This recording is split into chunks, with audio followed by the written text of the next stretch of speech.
করুন, দুনিয়া এবং পরকালের জন্য ফাতিহা সংগ্রহ করুন।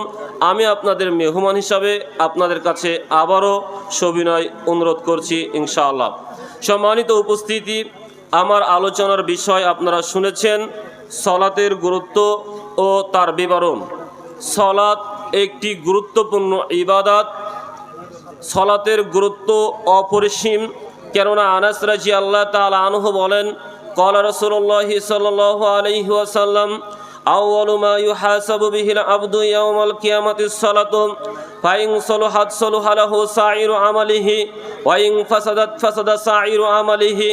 সিলসিলা সহিহা হাদিস নম্বর 598, মিশকাত হাদিস নম্বর 1330। বর্ণিত হাদিসে আনাস রাদিয়াল্লাহু তাআলা আনহু বলেন, নবী সাল্লাল্লাহু আলাইহি ওয়াসাল্লাম বলেছেন, আউয়ালু মা ইউহাসাবু বিহিল আবদু ইয়াউমাল কিয়ামাতিস সালাতু। কিয়ামতের মাঠে সর্বপ্রথম একজন বান্দা এবং বান্দির নিকট হতে যে হিসাবটা নেওয়া হবে সেটা হচ্ছে সালাত। ইজা সলহাত সলহা সাইরু আমালিহি ওয়া ইন ফাসাদাত ফাসাদা সাইরু আমালিহি। যদি ওই বান্দা এবং বান্দি সলাতের হিসাবটি কিয়ামতের মাঠে আসামির কাঠগড়ায় দাঁড়িয়ে আল্লাহর সম্মুখে সঠিক এবং সুন্দরভাবে দিতে পারে, আল্লাহ তাআলা ওই ব্যক্তিকে কিয়ামতের মাঠে আর যত প্রশ্ন এবং জিজ্ঞাসা করবেন সকল প্রশ্ন এবং জিজ্ঞাসাকে একেবারে সহজ করে দিবেন। ওয়াইং ফাসাদাত ফাসাদা সাইরু আমালিহি। একজন ব্যক্তি যদি কিয়ামতের মাঠে সলাতের প্রশ্নই ঠেকে যায়, সলাতের প্রশ্ন সঠিকভাবে উত্তর প্রদান না করতে পারে, আল্লাহ তাআলা ওই ব্যক্তিকে কিয়ামতের মাঠে যাবতীয় প্রশ্ন অতীব কঠিন এবং জটিল করে দিবেন। অত্র হাদিস দিয়ে আপনাকে বলতে চাচ্ছিলাম, আল্লাহ আপনাকে কিয়ামতের মাঠে সর্বপ্রথম বলবে, বান্দা তুমি সালাত দুনিয়াতে কিভাবে আদায় করেছো কিনা, সঠিকভাবে আদায় করেছো কিনা, 5 ওয়াক্ত সালাত আদায় করেছো কিনা। যদি আপনার আমার উত্তরটি সঠিকভাবে হয়ে যায়, আপনার প্রথম জিজ্ঞাসায় আল্লাহ আপনার উপরে অনেক অনেক অনেক খুশি হয়ে যাবে। এবার খুশি মনে আল্লাহ আপনার কাছে যা প্রশ্ন করবে তা অনেক সহজ হয়ে যাবে। আর যদি আল্লাহ রাগান্বিত হয়ে যায়, সালাতের প্রশ্নেই আপনি আমি ঠেকে যাই, আল্লাহ আপনার উপরে রাগান্বিত হয়ে যায়, তাহলে সালাতের প্রশ্নের পরে আল্লাহ আপনার আমার জন্য যত প্রশ্ন জিজ্ঞাসা করবেন তা অতীব জটিল এবং কঠিন হয়ে যাবে। অতএব একজন মানুষের জন্য, একজন মুসলিম নরনারীর জন্য সালাত একটি গুরুত্বপূর্ণ ইবাদত। সালাত একটি আশ্চর্যপূর্ণ ইবাদত, যে ইবাদত একজন নারী পুরুষকে পৃথিবীতে যে কোনো মূল্যেই আদায় করতে হয়। চোখের পাতা নড়লে, শরীরে রক্ত থাকলে যে ইবাদত করা লাগে তার নাম সালাত। চোখের পাতা নড়া মনে আপনি জীবিত রয়েছেন, শরীরে রক্ত আছে মনে আপনি জীবিত রয়েছেন। আপনি জীবিত আছেন মানে আপনাকে সালাত আদায় করতে হবে। এর নাম সালাত, এর নাম সালাতের গুরুত্ব, এর নাম সালাতের তাৎপর্য। সালাত এমন গুরুত্বপূর্ণ ইবাদত, সালাত দাঁড়িয়ে আদায় করতে হয় একজন মানুষের।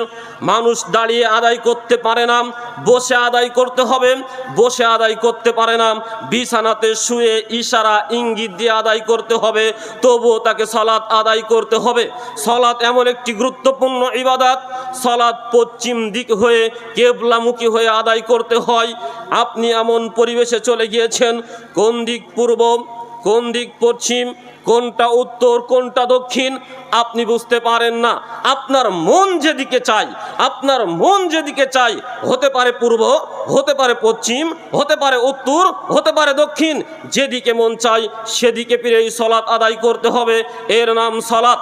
সালাত আপনাকে পবিত্র হয়ে আদায় করতে হয়, উজু করে আদায় করতে হয়।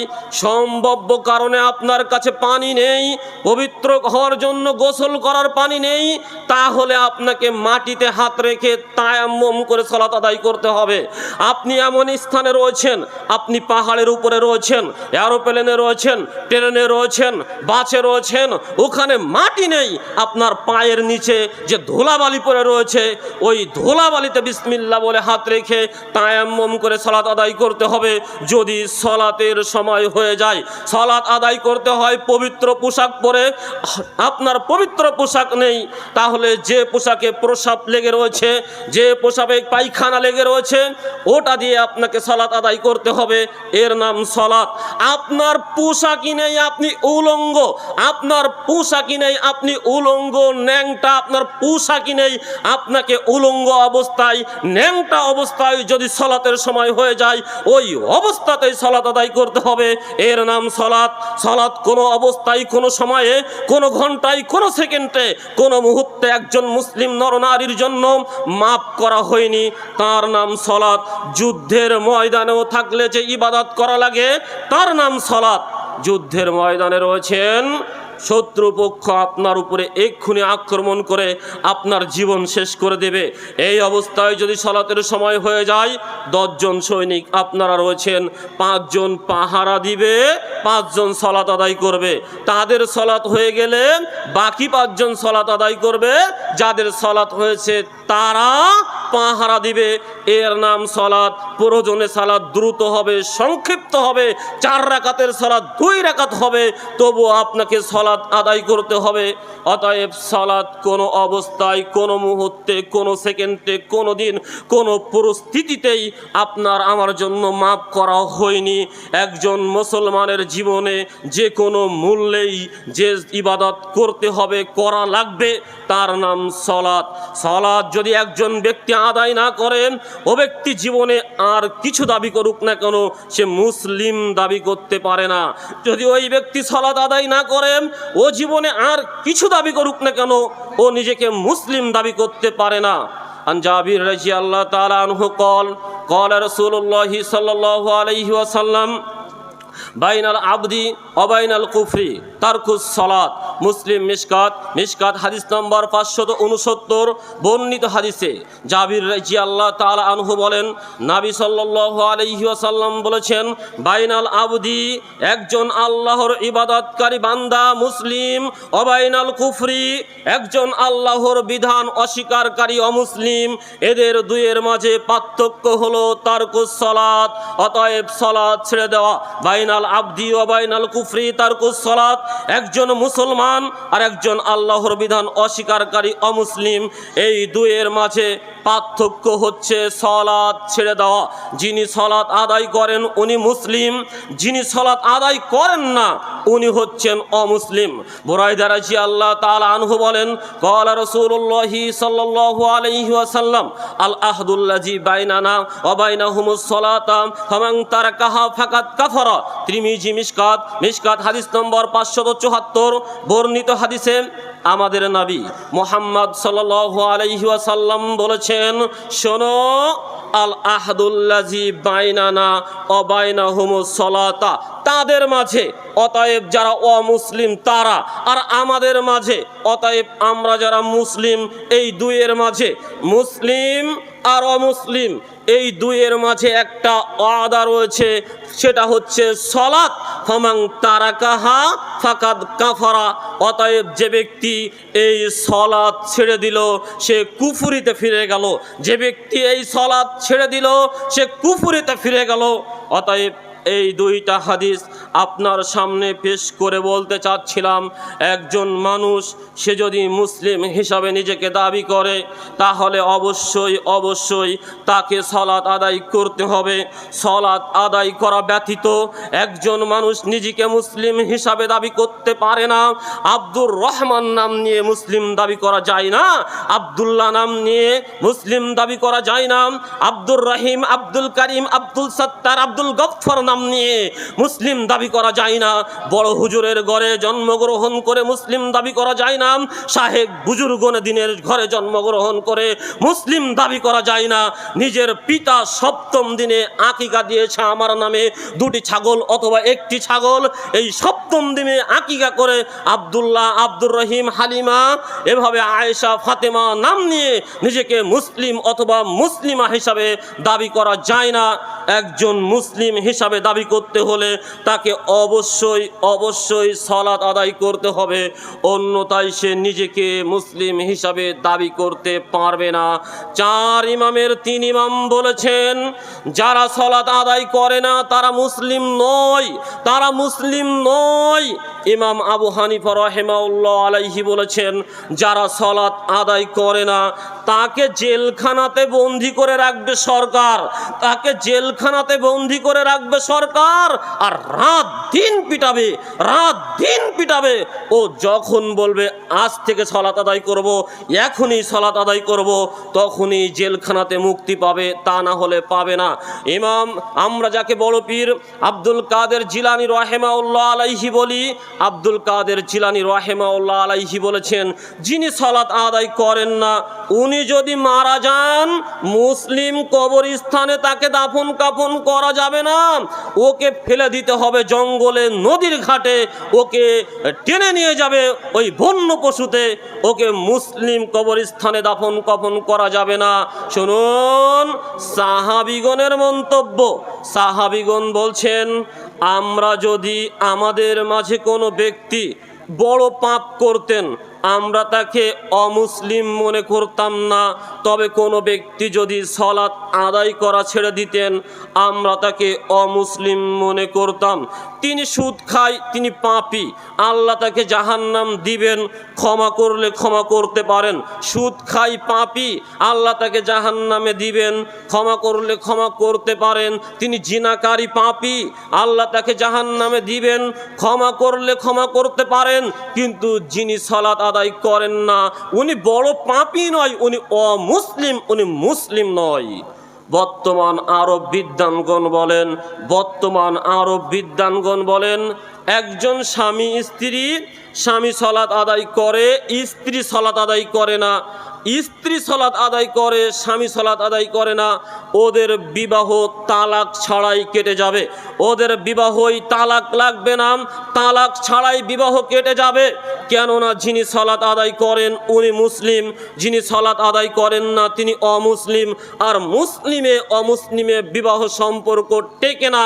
অতএব যদি স্বামী সালাত আদায় করে স্ত্রী সালাত আদায় না করে, স্ত্রী সালাত আদায় করে স্বামী সালাত আদায় না করে, তাদের বিবাহ টিকবে না, তালাক ছাড়াই তাদের বিবাহ কেটে যাবে। আপনার বিবাহ টিকে আছে কিনা বাড়িতে গিয়ে বালিশে মাথা রেখে চিন্তা ভাবনা করে দেখবেন ইনশাআল্লাহ। অতএব বলছিলাম মুসলিম হিসাবে দাবি করতে হলে একজন মানুষকে অবশ্যই অবশ্যই সালাত আদায় করতে হবে। এজন্যই তো আমাদের নবী মুহাম্মদ সাল্লাল্লাহু আলাইহি ওয়াসাল্লাম বলেছেন তুমি তোমার পরিবারে সালাতের তাগিদ দাও। মুরু আওলাদাকুম বিস-সালাতি ওহুম আবনাউ সাবঈ সিনিন ওয়াজরিবুহুম আলাইহা ওহুম আবনাউ আশরি সিনিন ওয়াফাররিকু বাইনাহুম ফিল মাজাজি'i। তিরমিজি, আবু দাউদ, মিশকাত হাদিস নম্বর 572 বর্ণিত হাদিসে আমাদের নবী বলেন মুরু আওলাদাকুম বিস-সালাতি ওহুম আবনাউ সাবঈ সিনিন, তুমি তোমার সন্তানকে সালাতের জন্য নির্দেশ প্রদান করো, তুমি তোমার সন্তানকে সালাতের জন্য আহ্বান করো যখন তার বয়স হয় 7। ওয়াজরিবুহুম আলাইহা ওহুম আবনাউ আশরি সিনিন, যখন তোমার সন্তানের বয়স হয়ে যায় 10 তখন তুমি তাকে লাঠি পিটা করো। ওয়াফাররিকু বাইনাহুম ফিল মাজাজি'i, প্রয়োজনে তুমি তার ঘর থেকে আলাদা করে দাও, বিছানা পৃথক করে দাও। এ হাদিস পেশ করে আপনি পিতা, আপনি মাতা, আপনাকে আমি এ কথাই বলতে চাচ্ছিলাম, আপনাকে আমাদের নবী বলেছেন আপনার একটি সন্তান হয়েছে, ওই সন্তানের বয়স এখন 7 হয়েছে, আপনি তাকে বলেন আব্বু আব্দুল্লাহ সালাতের টাইম হয়েছে, আব্বু চলো মসজিদে চলো, আব্বু আম্মু আমেনা আজান হয়েছে, আম্মু সালাত আদায় করে নাও। এভাবে আব্বু বলে আম্মু বলে বলতে থাকেন 7 থেকে 8, 9, 10, 3 বছর পর্যন্ত। এবার আপনার আব্বু আব্দুল্লাহর বয়স এখন 10, আম্মু আমিনার বয়স এখন 10, কিন্তু আপনার আব্বু আব্দুল্লাহ আম্মু আমিনা সালাত আদায় করে না। আমাদের নবী বলছেন এখন আর আব্বু চলে না, এখন আর আম্মু চলে না, হাতে একখানা লাঠি নাও, এবার বলো আব্দুল্লাহ তুমি যদি সালাত আদায় না করো তোমাকে পিটিয়ে সালাত আদায় করাবো। আমিনা তুমি যদি সালাত আদায় না করো তোমাকে পিটিয়ে সালাত আদায় করাবো। আমি তোমার পিতা, আমি তোমার মাতা, আমার নবী বলেছেন তোমার বয়স 10 হয়েছে, তোমাকে পিটিয়ে সালাত আদায় করাতে হবে, অন্যথায় আমার বাড়িতে তোমার থাকার জায়গা নেই, আমার বাড়িতে তোমার খাওয়ারও ব্যবস্থা নেই। আপনি আপনার সন্তানকে কয়দিন বলেছেন? আপনার সন্তানের বয়স এখন 15, আপনার সন্তানের বয়স এখন 20, আপনার সন্তানের বয়স 25, আপনার সন্তানের বয়স 23। কখনো কি আপনার সন্তানকে আপনি সালাতের জন্য তাগিদ দিয়েছেন? অথচ দুনিয়াবি জীবনে সকল কর্ম করার জন্য আপনি তাকে বলেছেন। সকালে ফজরের পরে বলেছেন আম্মু প্রাইভেটে চলে যাও, আম্মু আব্দুল্লাহ প্রাইভেটে চলে যাও, অমুক করো তুমুক করো, থালা বাসন পরিষ্কার করো, ব্যবসা বাণিজ্যে যাও, এটা করো সেটা করো। কত আদেশ আপনি সারা দিনে করছেন, ধমক দিচ্ছেন, প্রহার করছেন, কিন্তু আপনার সন্তান সালাত আদায় করে না। তার বয়স 15 অথবা 20 অথবা 25, আপনি তাকে কোনোদিন সালাতের জন্য বলেননি। আপনার সন্তান এখন ওই নেশাদ্রব্য সেবন করে, মদ গাঁজা খায়, ইত্যাদি ইত্যাদি জায়গায় সময় পাস করে, আপনাকে দেখতে পারে না, আপনার উপরে ধমক দেয়, আপনাকে গলা ধাক্কা দেয়, ঘর থেকে বের করে দেয়। আপনি এখন হুজুরকে বলছেন হুজুর আমার ছেলের জন্য একটু পানি পড়া দেন তো, আমার ছেলে মোটেও কথা শোনে না, হুজুর আমার ছেলের জন্য একটু তেল পড়া দেন তো, আমার ছেলে একেবারে অনেক খারাপ হয়ে গিয়েছে, কি যে করি একটু দোয়া করে দেন তো। আরে হুজুর দোয়া করে কি করবে? হুজুর পানি পোড়া দিয়ে কি করবে? হুজুর তেল পোড়া দিয়ে কি করবে? আপনি পিতামাতা, আপনি কি দায়িত্ব পালন করেছেন? অথচ আমাদের নবী মুহাম্মদ সাল্লাল্লাহু আলাইহি ওয়াসাল্লাম বলেছেন বুখারী মুসলিম মিশকাতের 90 নম্বর হাদিসে, মা মিন মাউলুদিন ইল্লা ইউলাদু আলাল ফিতরাতি ফাআবাহু আও ইউহাউইদানিহি আও ইউমাসসিরানিহি আও ইউমাজ্জিসানিহি। প্রত্যেকটি সন্তান যখন জন্মগ্রহণ করে, মা মিন মাউলুদিন ইল্লা ইউলাদু আলাল ফিতরাতি, প্রত্যেকটি সন্তান যখন এ পৃথিবীতে জন্মগ্রহণ করে সে মুসলিম হিসাবে আল্লাহর বিধান মেনে নিয়ে জন্মগ্রহণ করে। ফাআবাহু, অতঃপর তার পিতা মাতা, আও ইউহাউইদানিহি, তাকে ইহুদি বানায়, আও ইউনাসসিরানিহি, তাকে নাসারা বানায়, আও ইউমাজ্জিসানিহি, তাকে অগ্নি পূজক বানায়, তাকে ইসলাম বিদ্বেষী অন্যায় পাপাচারী বানায়। অতএব এ হাদিস পেশ করে আপনাকে বলতে চাচ্ছিলাম, আপনার সন্তান খারাপ হয়েছে আপনি অযোগ্য পিতা বলে, আপনার সন্তান আপনাকে গলা ধাক্কা দিয়ে ঘর থেকে বের করে দিয়েছে আপনি অযোগ্য মাতা বলে, আপনি সঠিক সময়ে সঠিক সিদ্ধান্ত নিতে ব্যর্থ হয়েছেন বলে, সঠিক সময়ে আপনার সন্তানকে যোগ্য সুশিক্ষা আদর্শ শিক্ষা দিতে ব্যর্থ হয়েছেন বলে আজকে আপনি পদদলিত হচ্ছেন, আপনার সন্তান ধ্বংস হয়েছে, আপনার সন্তানের কাছে পরিবার সমাজ রাষ্ট্র সবাই ধ্বংসের দ্বার প্রান্ত পৌঁছে গিয়েছে। আপনার সন্তান আজ জুয়াখোর, মদখোর এবং অশ্লীল কাজে লিপ্ত হয়ে রয়েছে। অতএব আপনি পিতা মাতা হিসাবে আপনি আপনার দায়িত্ব কর্তব্য পালন করার জন্য জোরালো চেষ্টা করুন। সম্মানিত উপস্থিতি, একজন আরব বিদ্বানের নিকটে একজন আম্মাজান জিজ্ঞাসা করলো, হে শায়েখ আমার সন্তান এবং আমার স্বামী সালাত আদায় করে না, আমি খুব চেষ্টা করেছি তবে তাদেরকে দিয়ে আমি সালাত আদায় করাতে পারিনি, এখন আমার করণীয় কি? তখন আরব বিদ্বান বলেছিলেন, আম্মাজান আমি আপনাকে প্রশ্ন করতে চাই, মনে করুন আপনার স্বামী এবং সন্তান যে ঘরে ঘুমিয়ে রয়েছে ওই ঘরে আগুন ধরে গিয়েছে, আপনি এখন কি করবেন? তখন ওই আম্মাজান বলছেন, আমি একটা রশি নেব, আমার রশির এক সাইড আমার স্বামীর পায়ে বেঁধে দেব, আর একটা সাইড আমার সন্তানের পায়ে বেঁধে দেব, উভয় সাইডটা আমার কোমরে বেঁধে আমার স্বামী সন্তানকে ওই ঘরের খাট থেকে টেনে বারান্দায় নামাবো, বারান্দা থেকে উঠানে, উঠান থেকে রাস্তায় ছুঁড়ে মারব, তবে আগুন লাগা ঘরে আমার স্বামী সন্তানকে থাকতে দেব না। শায়েখ বলছেন, আরব বিদ্বান বলছেন, আম্মাজান আপনি যে প্রশ্ন করেছেন আপনার প্রশ্নের উত্তর আপনার দেওয়া হয়ে গিয়েছে। আপনার স্বামী সলাত আদায় না করে ঘরে ঘুমিয়ে রয়েছে, আপনার সন্তান সলাত আদায় না করে ঘরে ঘুমিয়ে রয়েছে, তার মানে সে জাহান্নামের আগুনের মাঝে রয়েছে। যে সলাত আদায় করে না সে জাহান্নামে যাবে।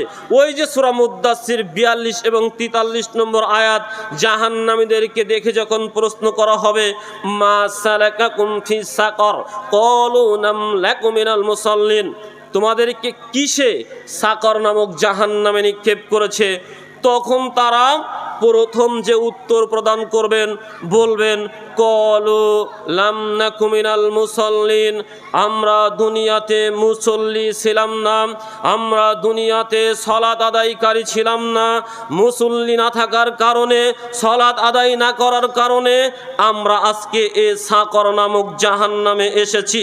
অতএব আপনার স্বামী সন্তান ঘরের ভিতরে সলাত আদায় করে ঘুমিয়ে রয়েছে মানে, সলাত আদায় না করে ঘুমিয়ে রয়েছে মানে ওই জাহান্নামের আগুনের মাঝে ঘুমিয়ে রয়েছে। এখন আপনার করণীয় কি? স্বামী সন্তানের পায়ে রশি বেঁধে টানতে টানতে ঘর থেকে বারান্দা উঠান পেরিয়ে রাস্তার মাঝে ছুঁড়ে ফেলুন, আর বলুন, স্বামী আপনাকে আমি খুব ভালোবাসি, সন্তান তুমি আমার কলিজার টুকরা, তোমাকে আমি অনেক ভালোবেসে মানুষ করেছি, তোমরা আমার চোখের সামনে জাহান্নামের আগুনের ঘরে ঘুমিয়ে রয়েছো, যে ঘরটাই ঘুমিয়ে রয়েছো ও ঘরটা জাহান্নামের আগুনে দাও দাও দাও দাও করে জ্বলছে। আমি তোমার মা হিসাবে কি করে মেনে নিই তুমি জাহান্নামের আগুনের ভিতরে? আমি তোমার স্ত্রী হিসাবে কি করে মেনে নিই স্বামী তুমি জাহান্নামের আগুনের মাঝে ঘুমিয়ে রয়েছো? আমি কখনো মেনে নিতে পারবো না, আমার জীবন থাকতে মেনে নিতে পারবো না। অতএব আমার জীবন থাকতে এই জাহান্নামের ঘরে তোমাদেরকে থাকতে দেব না। এই ঘরের আগুন নিভাও, সলাত আদায় করে আসো, আগুন নিভে যাবে, তারপরে ঘরে প্রবেশ করো। অতএব এটাই একজন মানুষের কর্তব্য। এজন্যই তো আল্লাহ তাআলা সূরা তাহার 132 নম্বর আয়াতে বলেন, ওয়ামুর আহলাকা বিস-সলাতি ওয়াসতাবির আলাইহা, তুমি তোমার পরিবারে সলাত প্রতিষ্ঠা করো এবং নিজেও সলাতের উপরে অবিচল থাকো। তুমি তোমার পরিবারে সলাত প্রতিষ্ঠা করো এবং নিজেও সলাতের উপরে অবিচল থাকো। হে ঈমানদারগণ, ইয়া আইয়ুহাল্লাযীনা আমানু কু আনফুসাকুম ওয়া আহলিকুম নারা ওয়াকুদুহান নাসু ওয়াল হিজারা, হে ঈমানদারগণ, তুমি বাঁচো জাহান্নামের আগুন থেকে, তোমার আহাল তোমার অধীনস্থ পরিবারকেও বাঁচাও জাহান্নামের আগুন থেকে, যে জাহান্নামের ইন্ধন হবে মানুষ এবং পাথর। সম্মানিত উপস্থিতি, অতএব আল্লাহ তাআলা আপনাকে জাহান্নামের আগুন থেকে বাঁচার জন্য জোরালোভাবে তাগিদ প্রদান করেছেন। আল্লাহ তাআলা আপনার পরিবারে সলাত প্রতিষ্ঠা করার জন্য জোরালোভাবে নির্দেশ প্রদান করেছেন, নিজেকেও সলাতের উপরে অবিচল থাকার জন্য বলেছেন। অতএব এ পর্যন্ত আলোচনা দিয়ে আপনার সামনে আমি যে কথাটি বলতে চাচ্ছিলাম, আপনাকে সলাত আদায় করতে হবে, যে কোনো মূল্যেই করতে হবে, শরীরে রক্ত থাকলেই করতে হবে, চোখের পাতা নড়লে করতে হবে, নিজেকে মুসলিম হিসাবে দাবি করলে করতে হবে। আপনাকে তো করতে হবে। আপনার অধীনস্থ আপনার স্ত্রী, আপনার সন্তানাদি, ছেলে মেয়ে সকলকেই সলাত আদায় করাতে হবে। সলাত আদায় করাতে আপনি বাধ্য, কেননা আল্লাহ তাআলা, আল্লাহ রাসূল আপনার উপরে সলাত প্রতিষ্ঠার দায়িত্ব অর্পণ করেছেন। অতএব সলাতের গুরুত্ব অপরিসীম। সলাত আপনাকে আমাকে যে কোনো মূল্যেই আদায় করতে হবে। আল্লাহ তাআলা আমাদের উপস্থিত নারী এবং পুরুষকে 5 ওয়াক্ত সলাত আদায় করার তৌফিক দান করুন, আল্লাহুম্মা আমিন। আল্লাহ তাআলা আপনাকে আমাকে সকলকে সলাতের উপরে অবিচল থেকে নিজ পরিবারে সলাত প্রতিষ্ঠা করার তৌফিক প্রদান করুক, নিজেকে যোগ্য মুসলিম হিসাবে দাবি করার তৌফিক দান করুন। সকলে বলি আল্লাহুম্মা আমিন। আল্লাহ তুমি আমাদের দোয়া কবুল করো, আল্লাহুম্মা আমিন। সম্মানিত উপস্থিতি, এ পর্যায়ে আপনার সামনে যে সলাতের গুরুত্ব নিয়ে আলোচনা করলাম, এই সলাতটি আপনাকে সঠিক নিয়মে সঠিক পদ্ধতিতে আদায় করতে হবে। সঠিক নিয়মে সঠিক পদ্ধতিতে যদি আপনি আমি এই সলাৎ আদায় না করি, তাহলে সলাৎ আদায় করেও আপনি আমি জাহান্নামী। এতক্ষণ বলছিলাম যিনি সলাৎ আদায় করে না তিনি জাহান্নামী। এবার আপনার সামনে বলছি যিনি সলাৎ আদায় করেন তিনি জাহান্নামী। যিনি সলাৎ আদায় করেন তিনি জাহান্নামী। যিনি সলাৎ আদায় করেন তিনি জাহান্নামী। আপনি বলতে পারেন, হুজুর এতক্ষণ আলোচনা লাইন ঠিক ছিল, আমরা জাহান্নাম থেকে বাঁচার জন্য সলাৎ শুরু করেছি, সলাৎ আদায় না করলে জাহান্নামে যাব, এটাই চূড়ান্ত এবং ঠিক কথা। কিন্তু জাহান্নাম থেকে বাঁচার জন্য সলাৎ আদায় শুরু করলাম, এবার আপনি বলছেন সলাৎ আদায় করলে জাহান্নামে যেতে হবে।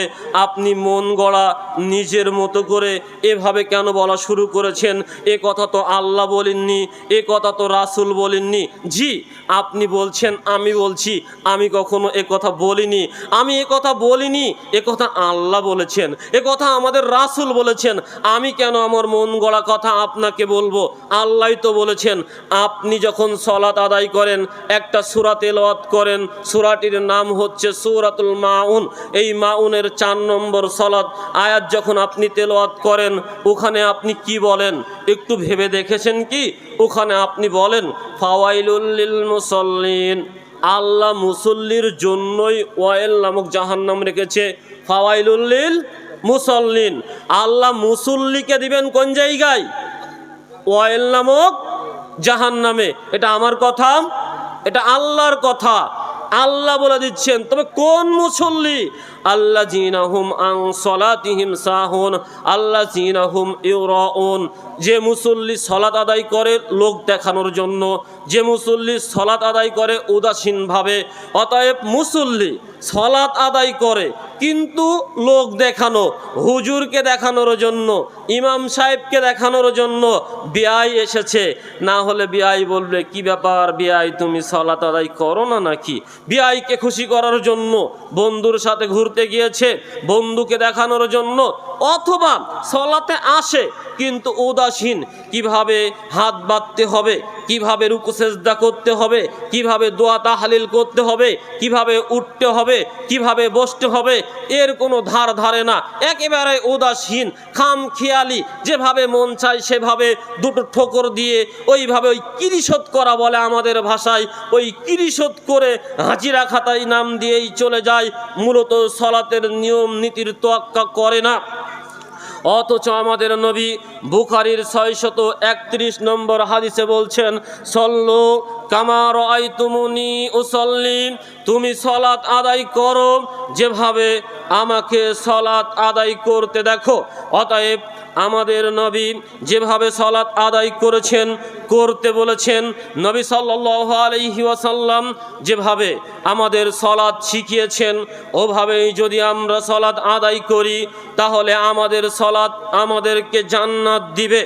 আর যদি আমাদের সলাত সল্লু কামা রাআইতুমুনি উসাল্লি এই হাদিসের অনুকূলে না হয়, নবীর দেখানো শিখানো পথ পদ্ধতি নিয়ম নীতি অনুযায়ী যদি না হয়, তাহলে আপনার আমার সলাত জাহান্নামে নিয়ে যাবে।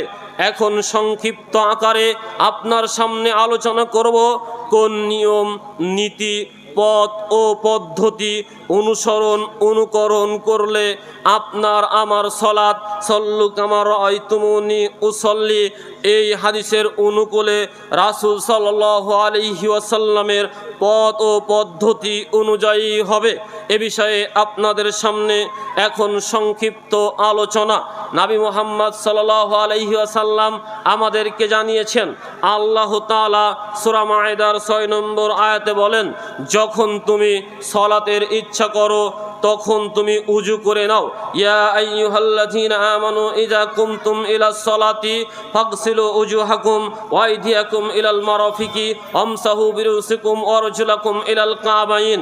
হে ঈমানদারগণ, যখন তুমি সালাতের জন্য মন স্থির করো, দণ্ডায়মান হও, তখন তুমি উজু করো, তোমার মুখমণ্ডল ধৌত করো, উভয় হাত কনুই পর্যন্ত ধৌত করো, পরিপূর্ণ মাথা মাসাহ করো, উভয় পা টাকনু পর্যন্ত সুন্দর করে ধৌত করো। অতএব সালাত আদায়ের শুরুতে আপনাকে আমাকে সুন্দর করে উজু করতে হবে। সুন্দর করে যদি উজু করি, প্রতিদান আল্লাহ কি দিবেন? ওসমান রাদিয়াল্লাহু তাআলা আনহু বলেন, নবী সাল্লাল্লাহু আলাইহি ওয়াসাল্লাম বলেছেন, মান তাওয়াজ্জা উযুই হাযা সুম্মা ইউসাল্লি রাকাআতাইনি লা ইউহাদ্দিসু নাফসাহু ফীহিমা গুফিরা লাহু মা তাকাদ্দামা মিন যামবি। বুখারী মিশকাত হাদিস নম্বর 287। বর্ণিত হাদিসে ওসমান রাদিয়াল্লাহু তাআলা আনহু নবী সাল্লাল্লাহু আলাইহি ওয়াসাল্লামের সালাত উজুর একটা বিস্তারিত নিয়ম পেশ করলেন। এবার বললেন, যে ব্যক্তি নাবির এই উজুর ন্যায় সুন্দর করে উজু করবে, অতঃপর 2 রাকাত সালাত আদায় করবে এবং সেই সালাতে আল্লাহর সন্তুষ্টি ছাড়া কোনো কিছু থাকবে না, গুফিরা লাহু মা তাকাদ্দামা মিন যামবি, আল্লাহ এই ব্যক্তির পূর্বের যত অপরাধ রয়েছে সকল অপরাধকে ক্ষমা বলে ঘোষণা করবেন। সুবহানাল্লাহ। অপর এক হাদিসে উতবা ইবনে আমির রাদিয়াল্লাহু তাআলা আনহু বলেন, ক্বালা রাসূলুল্লাহ সাল্লাল্লাহু আলাইহি ওয়াসাল্লাম, মা মিন মুসলিমিন ইয়াতাওয়াজ্জাউ ফায়ুহসিনু উজুআহু সুম্মা ইয়াকুমু ফায়ুসাল্লি রাকাআতাইনি মুকবিলুন আলাইহিমা বিকলবিহি ওয়া ওয়াজহিহি ইল্লা ওয়াজাবাত লাহুল জান্নাহ। মুসলিম মিশকাত হাদিস নম্বর 288। বর্ণিত হাদিসে উতবা ইবনে আমির রাদিয়াল্লাহু তাআলা আনহু বলেন, আমাদের নবী বলেছেন, মা মিন মুসলিমিন ইয়াতাওয়াজ্জাউ, যখন কোন মুসলমান সুন্দর করে উজু করে, সুম্মা ইয়াকুমু ফায়ুসাল্লি রাকাআতাইনি, অতঃপর দাঁড়িয়ে 2 রাকাত সালাত আদায় করে, মুকবিলুন আলাইহিমা বিকলবিহি ওয়া ওয়াজহিহি, সিও অন্তর এবং মুখকে আল্লাহর জন্য নির্ধারণ করে নেয়। আল্লাহকে বলে, আল্লাহ আমি সুন্দর করে উজু করেছি, দাঁড়িয়ে গিয়েছি 2 রাকাত সালাত আদায়ের জন্য, আমার অন্তর তোমার জন্য, আমার মস্তক তোমার জন্য, আমার অন্তর শুধু তোমাকে সেজদা করতে চাই, আমার মস্তক শুধু তোমার কাছেই নত হয়। কুল ইন্না সলাতি ওয়া নুসুকি ওয়া মাহইয়ায়া ওয়া মামাতি লিল্লাহি রাব্বিল আলামিন। আল্লাহ আমার সালাত, আমার কুরবানি, আমার বেঁচে থাকা, আমার মরে যাওয়া, আল্লাহ সব কিছু তোমার জন্য।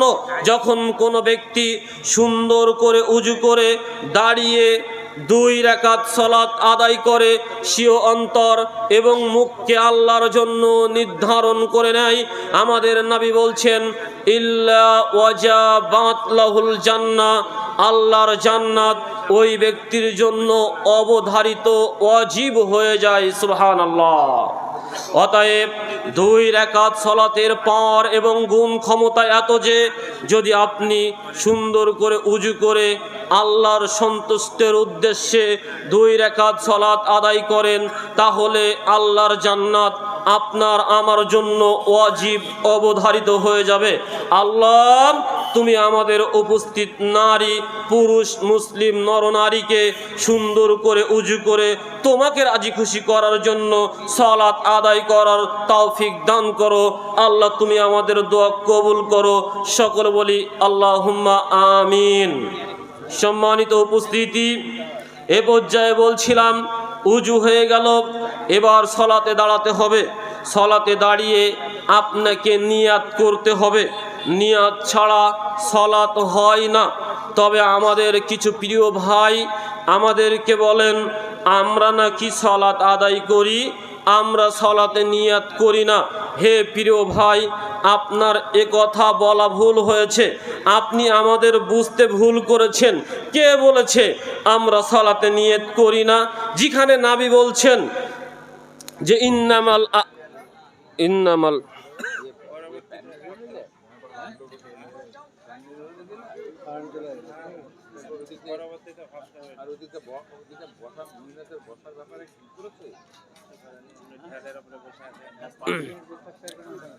মুরব্বী একটু পানি দেন তো।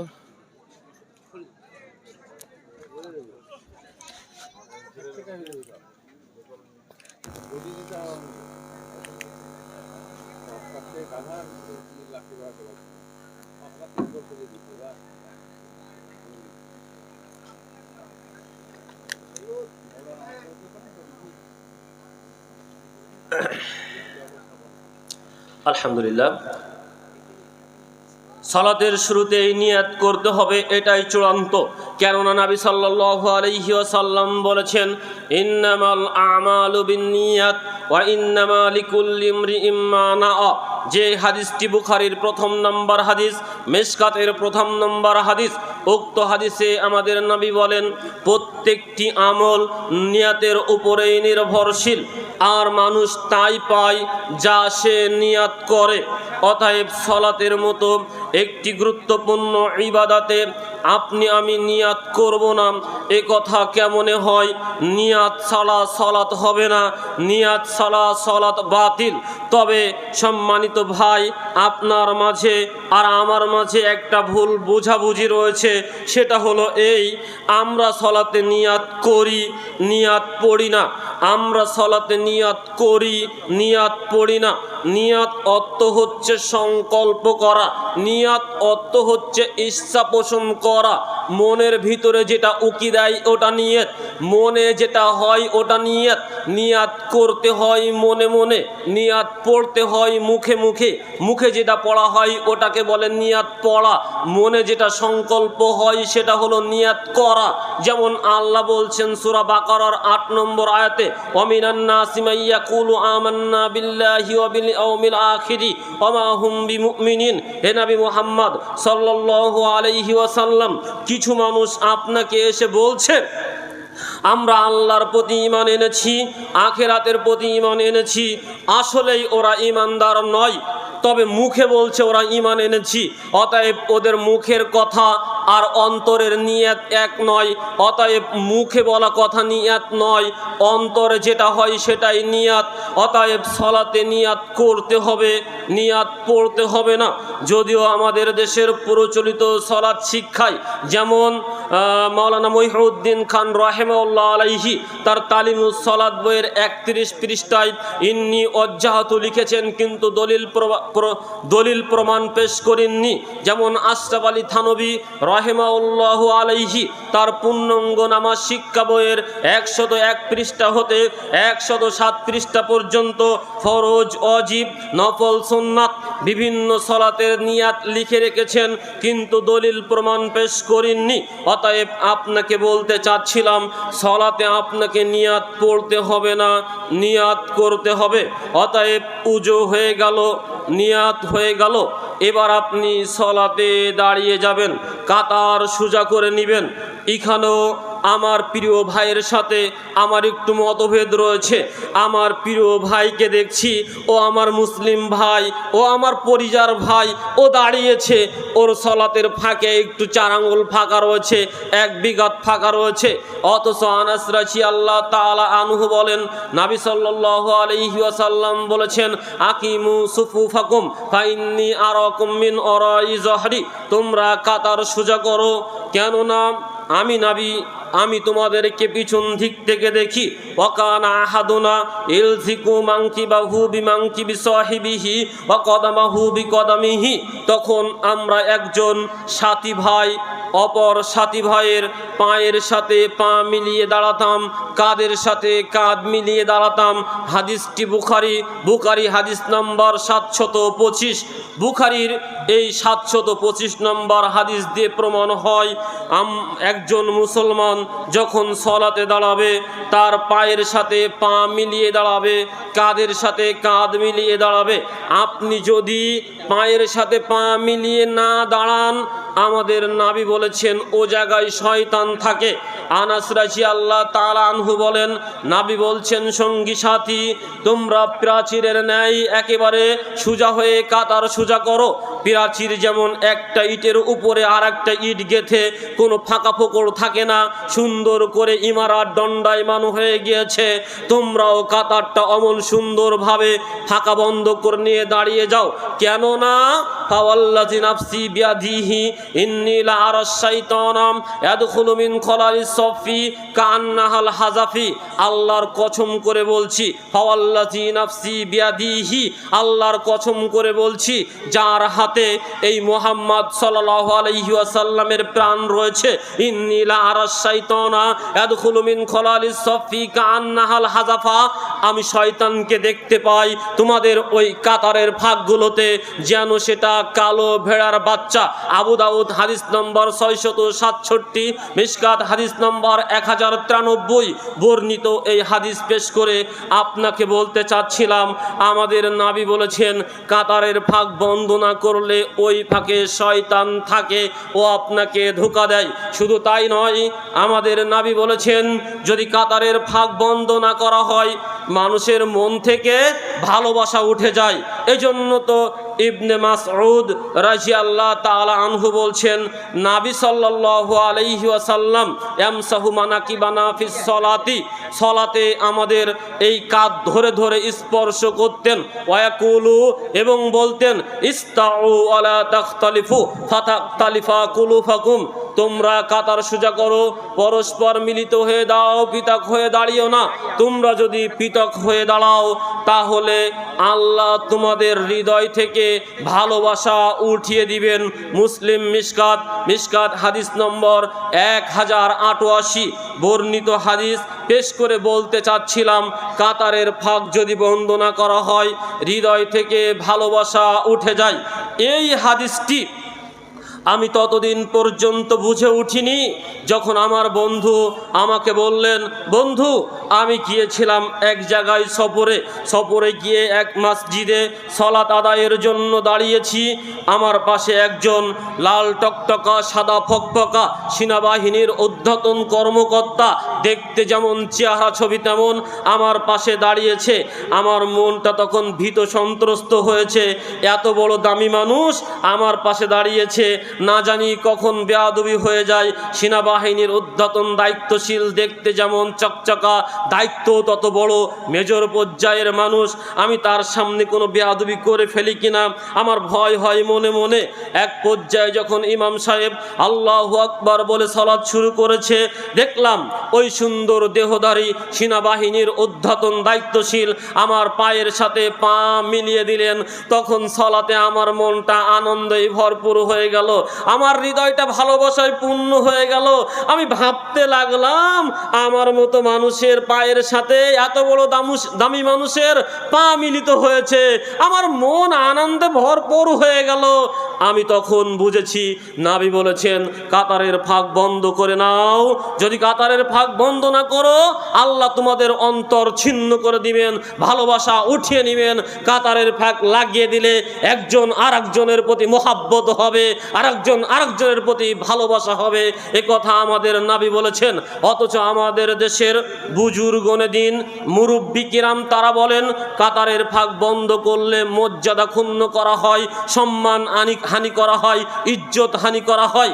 অথচ আমাদের নবী মুহাম্মদ সাল্লাল্লাহু আলাইহি ওয়াসাল্লাম বলেছেন, আন আয়েশা রাদিয়াল্লাহু তাআলা আনহা ক্বালাত ক্বালা রাসূলুল্লাহি সাল্লাল্লাহু আলাইহি ওয়াসাল্লাম মান সাদ্দা ফুরজাতান ফি সাফিন রাফাআল্লাহু বিহা দারাজাতান ওয়া বানা লাহু বাইতান ফিল জান্নাহ। মুসান্নাফ ইবনে আবি শাইবা, সহিহ তাবারানী, সিলসিলা সহিহা হাদিস নম্বর 1892 বর্ণিত হাদিসে মা আয়েশা রাদিয়াল্লাহু তাআলা আনহা বলেন, আমাদের নবী বলেছেন মান সাদ্দা ফুরজাতান ফি সাফিন, যে ব্যক্তি কাতারের ফাঁকগুলো বন্ধ করে নাই, রাফাআল্লাহু বিহা দারাজাতান, আল্লাহ তার মর্যাদা বৃদ্ধি করে দেন, ও বানালাহু বাইতান ফিল জান্নাহ, আল্লাহ ওই ব্যক্তির জন্য জান্নাতে একটা ঘর নির্মাণ করে দেন। সুবহানাল্লাহ। অতএব কাতারের ফাঁক বন্ধ করলে ইজ্জত হানি হয় না, মানহানি হয় না, সম্মান হানি হয় না, বরং কাতারের ফাঁক বন্ধ করে দেওয়ালে আল্লাহ দুনিয়া এবং পরকালে তার ইজ্জত সম্মান বাড়িয়ে দেন এবং জান্নাতের ভিতরে একটা ঘর নির্মাণ করে দেন। এই জন্যই তো আনাস রাদিয়াল্লাহু তাআলা আনহু বলেন, উকিমাতিস সালাতু ফাআকবালা আলাইনা রাসূলুল্লাহি সাল্লাল্লাহু আলাইহি ওয়াসাল্লাম বিওয়াজহিহি, যখন সালাতের ইকামত চলে তখন নবী সাল্লাল্লাহু আলাইহি ওয়াসাল্লাম আমাদের দিকে মুখ করে তাকাতেন। ওয়াকুলু এবং বলতেন আকিমু সুফুফাকুম ওয়াতারাসসু, তোমরা কাতার সোজা করো, পরস্পর মিলিত হয়ে দাঁড়াও। হাদিসটি বুখারী, হাদিস নম্বর 719 বর্ণিত। এ হাদিস পেশ করে আপনাকে বলছিলাম আমাদের নবী সালাতের ইকামত চলাকালে মুসল্লিদের দিকে মুখ করে তাকাতেন এবং বলতেন, ও মুসল্লিগণ, তোমরা কাতারের ফাঁকগুলো বন্ধ করে নাও, তোমরা কাতার সোজা করে নাও। আমরা এখনো পর্যন্ত মক্কা মদিনায় যারা গিয়েছি তারা দেখি ওই মাদিনাতে, ওই মক্কাতে যখন ইমাম সাহেব সালাত শুরু করেন কি জন্য একটা আরবিতে বলেন ইস্তাউ ইস্তাউ আলা তাখতালিফু অথবা আকিমু সুফুফাকুম ওয়াতারাসসু, এভাবে আরবিতে যেন কি একটা বলেন আমরা বুঝি না, তবে তিনি এটাই বলেন যে মুসল্লি কাতার সোজা করে নাও, বিচ্ছিন্ন হয়ে দাঁড়িও না, পরস্পর মিলিত হয়ে দাঁড়াও। এ কথা মক্কা মদিনার ইমামগণ এখনো বলেন, কিন্তু আমার দেশের ইমামগণ রাসূলের এই সুন্নাহকে প্রাধান্য দেন না। ইমাম সাহেবের সামনে একজন মুসল্লি 4 আঙ্গুল আধা বিঘাত ফাঁক করে দাঁড়িয়েছে, ইমাম সাহেব বলছে মোবাইল বন্ধ করুন, এটা করুন, সেটা করুন, আরো কত কথা তিনি বলছেন, কিন্তু তিনি বলছেন না সঙ্গী সাথী তোমরা কাতারের ফাঁক বন্ধ করে নাও, এটা রাসূলের সুন্নাহ, এটা রাসূল বলেছেন। যদি তোমরা কাতারের ফাঁক বন্ধ না করো ওখানে শয়তান গিয়ে প্রবেশ করে তোমাদের অছা দিবে। তুমি কাতারের ফাঁক বন্ধ না করলে তোমার হৃদয়ে ভালোবাসা উঠে যাবে, তুমি কাতারের ফাঁক বন্ধ না করলে তোমার মান সম্মান ইজ্জত কমে যাবে, তুমি কাতারের ফাঁক বন্ধ না করলে জান্নাতে একটি ঘর থেকে তুমি মাহরাম হবে। এ কথা আমাদের ইমাম সাহেব বলছেন না, অথচ মক্কা মদিনার ইমামগণ রাসূলের এই জীবন্ত সুন্নাহকে এখনো পর্যন্ত প্রতিষ্ঠা রেখেছেন। সম্মানিত উপস্থিতি, অতএব বলছিলাম ওযু হয়ে গেল, নিয়াত হয়ে গেল, এবার দাঁড়িয়ে কাতারের ফাঁক বন্ধ করে সীসা ঢালা প্রাচীরের ন্যায় সুন্দর করে দাঁড়িয়ে যেতে হবে। এরপরে যে কাজটি করতে হবে সেটা হচ্ছে তাকবীরে তাহরিমা, আল্লাহু আকবার বলে রফল আদাইন করে আপনাকে সালাত শুরু করতে হবে। তবে এই জায়গাতেও আমার ওই ভাইয়ের সাথে একটা দ্বিমত রয়ে গিয়েছে। আমার ওই ভাইকে দেখি যখন সালাত শুরু করে তখন তিনি রফল আদাইন করে, এই কান পর্যন্ত স্পর্শ করে এবং একবার রফল আদাইন করে সালাত শুরু করে, আর রফল আদাইন করে না। তবে নবী সাল্লাল্লাহু আলাইহি ওয়াসাল্লাম কিভাবে রফল আদাইন করেছেন, কিভাবে সালাত আদায় করলে সল্লু কামা রাআইতুমুনি উসাল্লি, এই হাদিসের অনুকূলে আমাদের সালাত হবে। এ বিষয়ে বলতে গিয়ে সালেম ইবনে আব্দুল্লাহ রাদিয়াল্লাহু তাআলা আনহু আন আবিহি, সালেম ইবনে আব্দুল্লাহ রাদিয়াল্লাহু তাআলা আনহু তার পিতা হতে বর্ণনা করে বলছেন, কানা ইয়ারফাউ ইয়াদাইহি হাযআ মানকিবাইহি ইযাফতাতাহাস সালাতা, নবী সাল্লাল্লাহু আলাইহি ওয়াসাল্লাম যখন সালাত শুরু করতেন তখন তার দুটি হাত এই কাঁধ বরাবর উঁচু করতেন। ওয়া ইযা কাব্বারা লির রুকুই, যখন রুকুতে যেতে তাকবীর দিতেন তখনও তিনি দুটি হাত এই কাঁধ বরাবর উঁচু করতেন। ওয়া ইজা রফাআ রাসাহু মিনার রুকুই, যখন তিনি রফা উঁচু করতেন রাসাহু নিজের মাথাকে, রুকুই রুকু থেকে রফাহুমা কাযালিকা আইজান, তিনি অনুরূপভাবে দুটি হাত কাঁধ বরাবর উঁচু করতেন। ওয়াকাল সামি আল্লাহু লিমান হামিদা, অতঃপর তিনি বলতেন সামি আল্লাহু লিমান হামিদা রব্বানা ওয়ালাকাল হাম, ওয়া কানা লা ইয়াফআলু যালিকা ফিস সুজুদ, তিনি যখন সিজদাতে যেতেন তখন এমনটা করতেন না। হাদিসটি বুখারী, হাদিস নম্বর 735, বুখারীর 735 নম্বর এই হাদিস আপনার সামনে পেশ করে বলতে চাচ্ছিলাম আমাদের নবী যখন সালাত শুরু করতেন তখন দুটি হাত কাঁধ বরাবর উঁচু করতেন। আমাদের নবী যখন রুকুতে যাওয়ার জন্য তাকবীর দিতেন তখনও দুটি হাত কাঁধ বরাবর উঁচু করতেন। আমাদের নবী যখন রুকু থেকে মাথা উঁচু করতেন তখনও দুটি হাত কাঁধ বরাবর উঁচু করতেন। নবী সাল্লাল্লাহু আলাইহি ওয়াসাল্লামের এই সুন্নাহকে আমরা অবজ্ঞা করেছি দুইটা মিথ্যাচার, মিথ্যা দাবির মাধ্যমে। নবী সাল্লাল্লাহু আলাইহি ওয়াসাল্লামের এই গুরুত্বপূর্ণ সুন্নাহকে আমরা অবজ্ঞা করেছি, অস্বীকার করেছি, অবহেলা করেছি দুইটা মিথ্যাচার, মিথ্যা দাবির মাধ্যমে। প্রথম নম্বর মিথ্যাচার সাহাবীদের উপরে। আমরা বলি সাহাবীরা যখন সলাতে আসতেন বগলে করে মূর্তি নিয়ে আসতেন, তাই আমাদের নবী বললেন, ও আমার সাহাবীগণ, তোমরা বগলে তো মূর্তি নিয়ে আসো, তাই হাত উঁচু করে দেখিয়ে দেবে তোমাদের বগলের নিচে মুক্তি আছে কিনা। নাউজুবিল্লাহি মিন যালিক। আমরা সাহাবী সম্পর্কে এমন কুটু মন্তব্য একজন মুসলিম হিসাবে আমাদের হৃদয়ে মনে কিভাবে আসলো, আমরা কিভাবে বলতে পারি? অথচ বুখারী মুসলিম মিশকাতের 6007 নম্বর হাদিসে আমাদের নবী বলছেন, লা তাসুব্বু আসহাবি, ও আমার মানুষ, ও আমার উম্মত, তোমরা আমার সাহাবীগণকে গালি দিও না। যদি তোমরা দান করো উহুদ পাহাড় সমপরিমাণ, তোমরা যদি দান করো উহুদ পাহাড় সমপরিমাণ স্বর্ণ, উহুদ পাহাড় সমপরিমাণ স্বর্ণ। উহুদ পাহাড় তো আমি দেখিনি, আমার হাজী সাহেব আছেন এখানে, এমএলএ সাহেব, উনি হয়তো দেখে এসেছেন উহুদ পাহাড় কত বড়।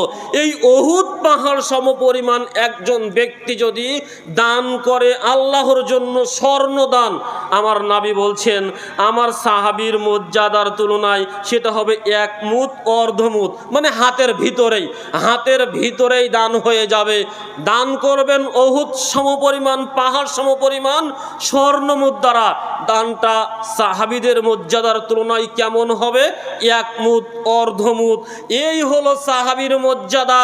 আর আমাদের মর্যাদা, সেই সাহাবী সম্পর্কে আমরা এই কুটু মন্তব্য করি যে তারা বগলে মূর্তি নিয়ে আসতো। আপনাকে আমি বলতে চাই, আপনি সাহাবীর চাইতে বড় ইমানদার হয়ে গিয়েছেন। আপনার বগলের নিচে মূর্তি থাকে না, সাহাবীর বগলের নিচে মূর্তি থাকে। আপনি সাহাবীর ধুলা সমতুল্যও নয়, পায়ের ধুলা সমতুল্যও নয়। আপনি সাহাবী সম্পর্কে এই মন্তব্য করেন কিভাবে? এক নম্বর মিথ্যাচার সাহাবীদের উপরে। দুই নম্বর মিথ্যাচার নবী সাল্লাল্লাহু আলাইহি ওয়াসাল্লামের হাদিসের উপরে, যে হাদিসটি মুসলিমেই রয়েছে। মুসলিম প্রথম খণ্ড মিশর ছাপা 181 পৃষ্ঠা, বাংলা মুসলিম ইসলামিক ফাউন্ডেশন অনুবাদকৃত হাদিস নম্বর 852 বর্ণিত এই হাদিসে জাবির ইবনে সামুরা রাদিয়াল্লাহু তাআলা আনহু বলেন, একদা নবী সাল্লাল্লাহু আলাইহি ওয়াসাল্লাম আমাদের মাঝে আসলেন, এসে বললেন, সঙ্গী সাথী, তোমরা কেন সলাতে অবদ্ধ ঘোড়ার লেজের ন্যায় হাত নাড়াচাড়া করছো? যেটা অবদ্ধ ঘোড়ার লেজের ন্যায় এমনটা তোমরা সলাতে করো না। এই হাদিসটি পেশ করে বলা হচ্ছে, দেখো দেখো, মুসলিমের এই হাদিসে বলা হয়েছে রফলা দাইনটা হচ্ছে অবদ্ধ ঘোড়ার লেজের ন্যায়। এটা নবী নিষেধ করেছেন, এটা মুসলিমের হাদিস। সত্য কথা, যে আপনাকে বলেছে এই কথাটি সত্য বলেছে। আমি যেটা বললাম এটাও সত্য কথা, এটা নবী বলেছেন। তবে একটু বুঝতে হবে নবী কেন বলেছেন। রফলাদাইন মানসুখ করার জন্য, রফলাদাইন না করার জন্য, না অন্য কোনো কারণে? এই হাদিসটি জানার জন্য এর পরের হাদিসটি, অতএব ইসলামিক ফাউন্ডেশন মুসলিমের 854 নম্বর হাদিস এবং সেই একই পৃষ্ঠায় প্রথম খণ্ড মুসলিম 181 পৃষ্ঠা মিশর ছাপা জাবির ইবনে সামুরা একই রাবি বর্ণনা করেছেন এই হাদিসটি। পরপর 3টি হাদিস। প্রথম হাদিসটি বললাম, তৃতীয় নম্বর হাদিসের অনুবাদটা এবার একটু শুনতে হবে, তাহলে বোঝা যাবে রফলা দাইনের হাদিস মানসুখ হয়েছে না রাসূলের উপরে মিথ্যাচার হচ্ছে। এই হাদিস বলার আগে আপনাদের সামনে আজকের আলোচনার প্রথম একটা গল্প বলবো। একটা গল্প বলি। গল্পটা হলো এই, শিক্ষক বলছেন, ফজা, স্কুলে সাংস্কৃতিক অনুষ্ঠান হবে, তোমাকে একটা কবিতা লিখতে বলছিলাম, তুমি কি কবিতা লিখেছো? ফজা বলছেন, জি উস্তাদ, আমি কবিতা লিখেছি। বলো দেখি কেমন কবিতা লিখেছো, একটু শুনি। তো তখন ফজা বলছে, নয়নের জল উঠিল কপালে। শিক্ষক বলছে, বসো। আমি জানতাম তোমার কবিতা এমনই হবে, কারণ চোখের জল কি কপালে ওঠে ভাই? চোখের জল কপালে ওঠে? নয়নের জল উঠিল কপালে, চোখের জল কপালে ওঠে না। শিক্ষক বলছে, কবিতার প্রথম লাইনই ভুল, এই কবিতা চলে না, বসো। তখন ফজা বলছেন, উস্তাদজি, কবিতার দ্বিতীয় লাইনটি আপনি আগে শোনেন, তারপরে আমাকে বসিয়ে দেন। তখন উস্তাদ বলছে ঠিক আছে, কবিতার দ্বিতীয় লাইন তুমি বলো। তা ফজা বলছে, নয়নের জল উঠিল কপালে, পা দুটি বাঁধা ছিল কদমের ডালে। এবার বলেন নয়নের জল কপালে উঠবে কিনা? পা যদি কদমের ডালে বাঁধা থাকে তখন তো নয়নের জল এমনিতেই কপালে উঠে যাবে। অতএব এই হাদিসে রফল আদায়নের হাদিস মানসুখ হয়েছে কিনা আমাদের জানতে হবে। যেমনিভাবে নয়নের জল কপালে উঠেছে কিভাবে, তার জন্য কবিতার দ্বিতীয় লাইন এই হাদিসে রফল আদায়ন মানসুখ হয়েছে কিনা তা জানার জন্য এই হাদিসের দ্বিতীয় হাদিস সামির ইবনে জামুরা রাদিয়াল্লাহু তাআলা আনহু قال কুন্না ইজা সাল্লাইনা মা রাসূলুল্লাহি সাল্লাল্লাহু আলাইহি ওয়াসাল্লাম। জাবির ইবনে সামুরা রাদিয়াল্লাহু তাআলা আনহু বলছেন, আমরা যখন নবীর সাথে সালাত আদায় করতাম, কুন্না আসসালামু আলাইকুম ওয়া রাহমাতুল্লাহ, আসসালামু আলাইকুম ওয়া রাহমাতুল্লাহ, এবং বলতাম আসসালামু আলাইকুম ওয়া রাহমাতুল্লাহ, আসসালামু আলাইকুম ওয়া রাহমাতুল্লাহ, ওয়া আশারা বিয়াদিহি ইলাল জানিবাইনি ফাকালা আলা তুমিউনা বিআইদিকুম। তখন আমরা আমাদের দুটি হাত দুই পাশে ইশারা করতাম, আলামা তুমিনুনা বিআইদিহিম কান্নাহু আযনাবু খাইলিন শুমসিন। এই দৃশ্য দেখে আমাদের নবী বললেন, তোমরা কেন এই সালামের বৈঠকে হাত দিয়ে ইশারা করছো? এভাবে করো না। ইন্নামা ইয়াকফি আহাদাকুম আন ইয়াজআলা ফাকিজিহি, তোমাদের জন্য এটাই যথেষ্ট, তোমরা তোমাদের এই হাতকে উরু রানের উপরে রাখবে, অতঃপর সুম্মা ইউসাল্লিমু আলা আখিহি, তোমার ভাইয়ের উপরে সালাম দিবে, মান আলা ইয়ামিনিহি, প্রথম ডান ভাইয়ের প্রতি, পশ্চিমালিহি, অতঃপর বাম ভাইয়ের প্রতি। এই হাদিস এটাও মুসলিমের হাদিস, প্রথম খণ্ড 181 পৃষ্ঠা, মিশুর ছাপা। এই জাবর ইবনে সামুরা রাদিয়াল্লাহু তাআলা আনহু এই হাদিস বর্ণনা করেছেন। অতএব এই হাদিস পেশ করে আপনাকে আমাকে বলা হয় যে রফল আদায়নের হাদিস মানসুখ করা হয়েছে, অথচ এই হাদিস রফল আদায়নের হাদিস নয়, সালামের বৈঠকের হাদিস। অতএব নবীর উপরে মিথ্যাচার করা হয়েছে। অথচ যে মুসলিমের হাদিস বলে রফল আদায়নের হাদিস মানসুখ করা হয়, সেই মুসলিমেই 3 জায়গাতেই রফল আদায়ন করতে হবে মর্মে হাদিস নিয়ে আসা হয়েছে 5টি, যার হাদিস নম্বর 887, 888, 889, 890 এবং 891। ইমাম বুখারী রাহিমাহুল্লাহ আলাইহি তার বুখারী গ্রন্থে 3 জায়গাতে রফল আদায়ন করতে হবে মর্মে হাদিস নিয়ে এসেছেন 5টি, যার হাদিস নম্বর 735, 36, 37, 38 এবং 39। এই 5টি হাদিস নিয়ে এসেছেন। ইমাম আবু দাউদ রাহিমাহুল্লাহ আলাইহি তার আবু দাউদ গ্রন্থে রফল আদায়ন 3 জায়গাতেই করতে হবে মর্মে হাদিস নিয়ে এসেছেন 16টি, যার হাদিস নম্বর 721, 22, 23, 25, 26, 28, 29, 30 এবং 741, 42, 43, 44, 45, 46, 47 এবং 761। এই 16টি হাদিস নিয়ে এসেছেন। ইমাম নাসাই রাহিমাহুল্লাহ আলাইহি 3 জায়গাতে রফল আদায়ন করতে হবে মর্মে তার নাসাই গ্রন্থে হাদিস নিয়ে এসেছেন 13টি, যার হাদিস নম্বর হচ্ছে 876 থেকে 1059 পর্যন্ত। ফাঁকে ফাঁকে থেমে থেমে তিনি হাদিস নিয়ে এসেছেন 13টি। ইমাম ইবনে মাজাহ রাহিমাহুল্লাহ আলাইহি তার ইবনে মাজাহ গ্রন্থে 3 জায়গাতে রফল আদায়ন করতে হবে মর্মে হাদিস নিয়ে এসেছেন 11টি, যার হাদিস নম্বর হচ্ছে 858 হতে 868 পর্যন্ত। ইমাম তিরমিজি রাহিমাহুল্লাহ আলাইহি 3 জায়গাতে রফল আদায়ন করতে হবে মর্মে হাদিস নিয়ে এসেছেন 1টি, যার হাদিস নম্বর 255। শুধু কুতুবে সিত্তায় হাদিস 51টি, যা আপনার সামনে বললাম।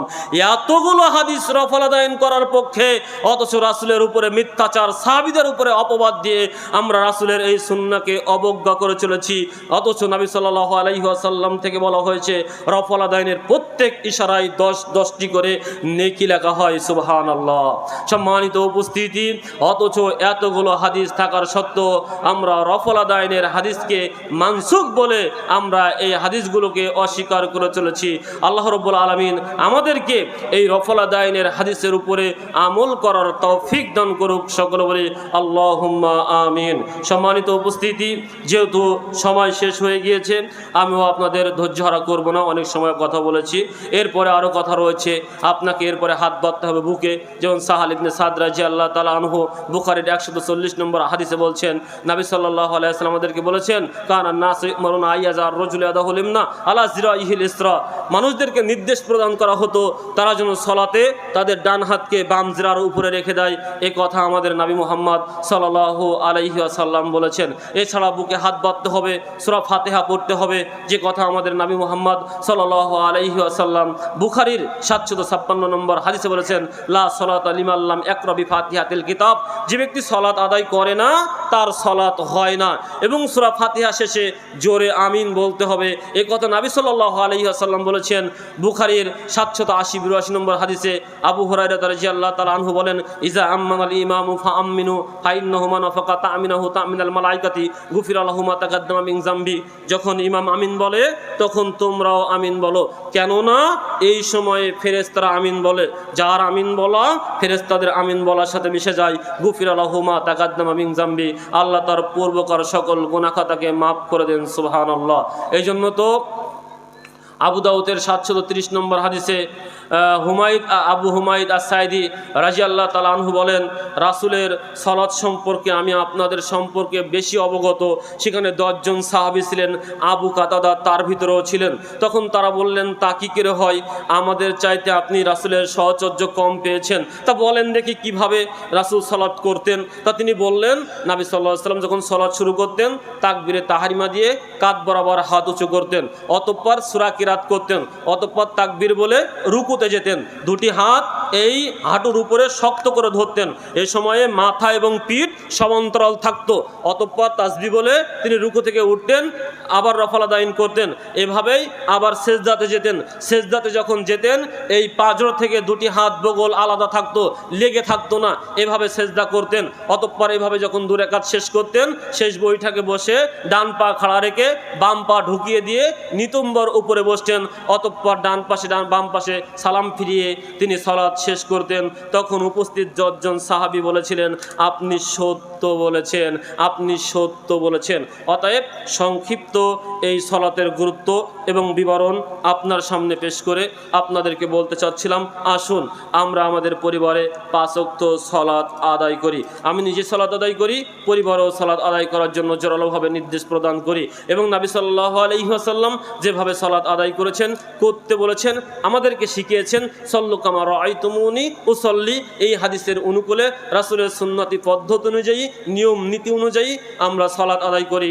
আল্লাহ আমাদেরকে তৌফিক দান করুক এবং এই সালাতের বিনিময়ে পরকালীন জীবনে কবরের আযাব মাফ করুক, জাহান্নামকে হারাপ করুক এবং জান্নাতুল ফেরদাউসের মেহমান হিসাবে কবুল করুন। আল্লাহুম্মা আমিন। আল্লাহ আজকের এই মাহফিল যারা আয়োজন করেছেন, এই মাহফিলে যারা আয়োজক রয়েছেন, যারা এখানে মেধা দিয়েছেন, সময় দিয়েছেন, শ্রম দিয়েছেন, অর্থ দিয়েছেন, বুদ্ধি দিয়েছেন, পরামর্শ দিয়েছেন, যারা এখানে রাত জেগে নারী এবং পুরুষ উপস্থিত হয়ে শ্রোতা হয়ে বক্তা হয়ে এই মাহফিলটাকে সাফল্যমণ্ডিত করেছেন, আল্লাহ তুমি সকলের পক্ষ থেকে এই মাহফিলকে কবুল করে নাও। এই মাহফিলের বিনিময়ে জীবনের গুনাহ খাতা মাফ করে দাও। আল্লাহুম্মা আগফির লাহু ওয়ারহামহু। যারা আমাদের মাঝে বিদায় নিয়েছেন তাদের প্রতি রহম করো, দয়া করো, তাদের কবর আযাব মাফ করো, তাদের জাহান্নামকে হারাম করো। আল্লাহ আমাদের ভিতরে যারা অসুস্থ রয়েছেন তাদেরকে শিফায়ে কামিলা দান করো। আজিবিল বাস রব্বান নাস আসবিয়াম তাশাফিলা শিফা ইল্লা শিফাউকা শিফাআন লা ইগাদিরু সাকামা। আল্লাহ আইন শৃঙ্খলা বাহিনী, স্থানীয় প্রশাসন, থানা, সিডি, ডিবি যারা এখানে রয়েছেন, যারা আমাদের এই মাহফিলটাকে নিরাপত্তা দিয়ে সুন্দর আঞ্জাম দিয়েছেন, আল্লাহ এই সমস্ত আইন শৃঙ্খলা বাহিনী, স্থানীয় প্রশাসন, থানা, ডিবি ইত্যাদি সকল সদস্যবৃন্দকে আল্লাহ তুমি দুনিয়াবী জীবনে কল্যাণ দান করো, পরকালীন জীবনে কল্যাণ দান করো, পারিবারিক জীবনে নিরাপত্তা দান করো, বারাকা দান করো, হায়াতে, জীবনে, মালে এবং ইত্যাদি সময় বরকতে। আল্লাহ তুমি সর্ব জায়গায় তাদের নিরাপত্তা দাও। আল্লাহ আমাদের দোয়া কবুল করে নাও।